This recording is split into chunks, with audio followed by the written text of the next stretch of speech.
A large group of U.S. House of Representatives Democrats pushed on Monday for the chamber to allow its members to vote remotely during the coronavirus outbreak over Republican objections if there is no agreement this week on how to do so.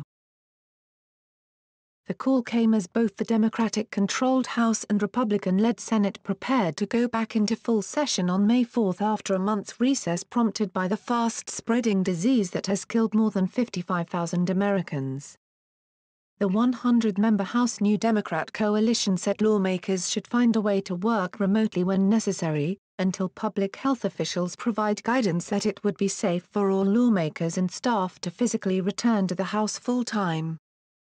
Businesses, schools and even the U.S. Supreme Court have adopted new teleworking systems to allow them to function while their employees, students and justices maintain the social distance from one another that public health officials advise is critical to slowing the spread of the new coronavirus. Last week the House postponed a vote to set up remote proxy voting and virtual committee work, after Republicans protested, instead agreeing to a bipartisan commission to study the matter. While we hope a bipartisan agreement with Republican leadership that results in temporary remote capabilities on the floor and in committees can be reached in the coming days, if House Republican leadership does not engage on this matter in a constructive way, we must move forward, the New Democrat statement said.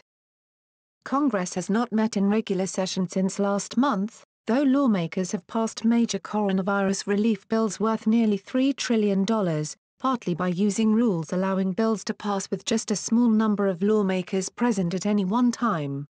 During a conference call Monday, some House Democrats expressed unhappiness with the decision for the chamber to return to Washington next week. Representative Debbie Wasserman Schultz called it dangerous, a Democrat on the call said. Republicans have been arguing for all lawmakers to get back to Washington, echoing Republican President Donald Trump's urging that the country should reopen quickly now that new cases of the virus are declining in some areas. Democratic leaders have said their next priority will be passing aid to help state and local governments. Republican Senate Majority Leader Mitch McConnell, meanwhile told Fox Radio his next red line would be measures to protect businesses from coronavirus-related lawsuits when states lift pandemic restrictions. Besides, U.S. House Speaker Nancy Pelosi endorses Joe Biden for president. U.S. House of Representatives Speaker Nancy Pelosi endorsed Joe Biden for president, joining a list of top Democrats to back the former vice president since he emerged as the party's presumptive nominee to take on President Donald Trump in the November 3 election.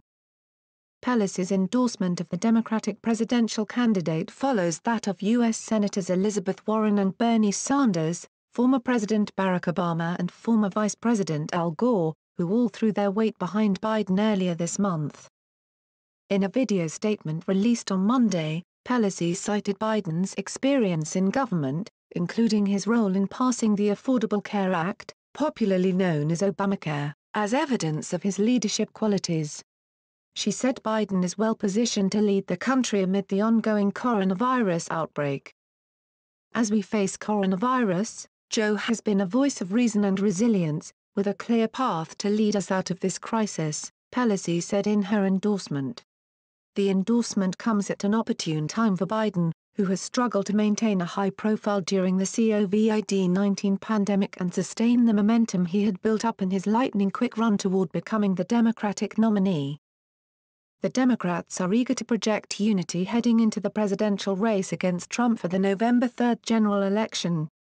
In recent weeks, the more moderate Biden has made attempts to win the support of Sanders and Warren's liberal backers. U.S. Representative Pramila Jayapal from Washington State, a leading progressive in Congress and an ally of Sanders, on Monday endorsed Biden, calling the former vice president a deeply dedicated public servant with the ability to unite the American people.